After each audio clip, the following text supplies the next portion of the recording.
Salam sejahtera, kembali kita semula ke Auto MLM anda.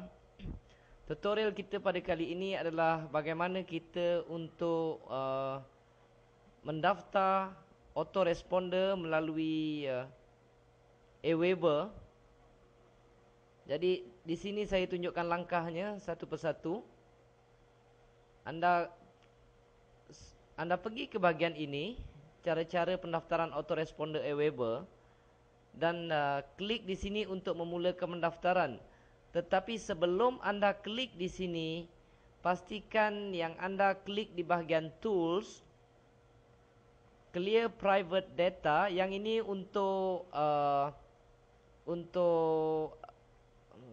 Firefox Mozilla ya. Clear private data, cookies, online, dan clearkan private data yang ada di sini. Disebabkan sekiranya kita tidak membuang cookies ini terlebih dahulu, apabila anda mendaftar Aweber, besar kemungkinan anda tidak mengikuti, tidak mendaftar melalui penaja anda. Jadi anda akan kehilangan penaja dan komisen yang ada di sini akan diserahkan kepada Aweber. Jadi kita kena menghormati penaja kita ataupun sponsor kita. Jadi sebelum kita memulakan pendaftaran, pastikan kita klik di bahagian tool, clear private data dan kita clearkan cookies, offline data dan sebagainya. Baru kita klik di bahagian pendaftaran ini. Sekiranya anda ingin melihat sahaja dulu Aweber kandungannya, boleh juga klik di sini. Tetapi sekiranya ingin memulakan pendaftaran, mulakan daripada awal, klik di bahagian tool, clear private data dan baru kita klik di sini dan mulakan pendaftaran. Jika kita menggunakan IE, Internet Explorer, maka kita juga klik di bahagian tool, kalau tidak salah saya bahagian tool, klik di Internet Option,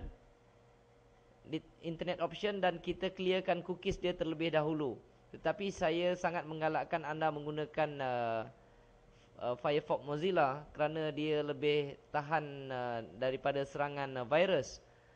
Tapi saya yakin kalau anda gunakan Firefox Mozilla selepas seminggu 2 minggu, saya boleh jamin anda tak akan kembali ke IE. Sebab kalau buka satu lebih daripada 2 atau 3 page menggunakan Internet Explorer, kita akan dapati komputer kita akan mula merangkak dan bergerak dengan perlahan.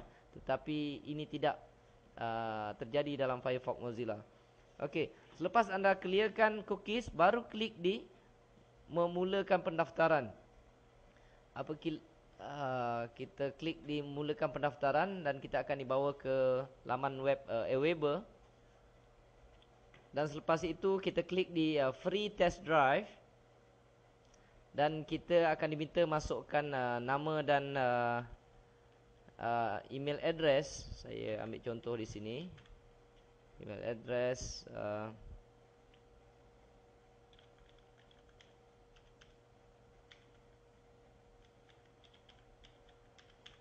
okey, dan anda klik free test drive di sini.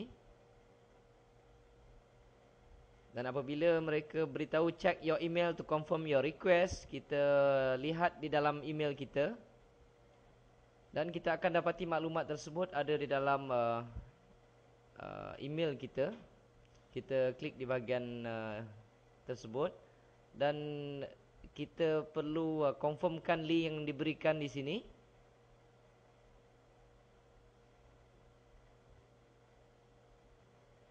Apabila kita klik link yang terdapat di dalam email kita, kita akan dibawa ke page yang sebegini dan kita klik let's get started. Selepas itu kita akan dibawa di sini.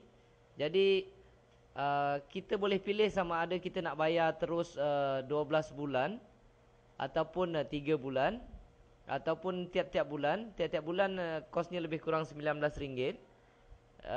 Perkhidmatan yang diberikan oleh autoresponder di sini. Jadi anda boleh pilih, klik sama ada 1 bulan ataupun 3 bulan ataupun 12 bulan dan isikan ke semua data-data yang ada di sini. dan klik agree. Agreed, complete my order. Dan masukkan account login name di sini. Okey. Dan selebihnya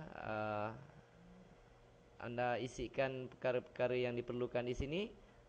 Bila kita klik agreed, complete my order, okey, kita akan dapat password dan account login name di dalam email kita. So beginilah cara untuk kita register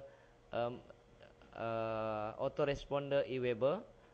Tapi ingat, sekiranya kita tak jadi register di sini, kita ingin register waktu lain, pastikan kita kembali semula ke Auto MLM anda. Sebelum kita klik di sini, pastikan kita clearkan melalui clean private data dan kita ulangi semula. Kalau tidak, anda akan kehilangan sponsor anda di sini. Jadi kita akan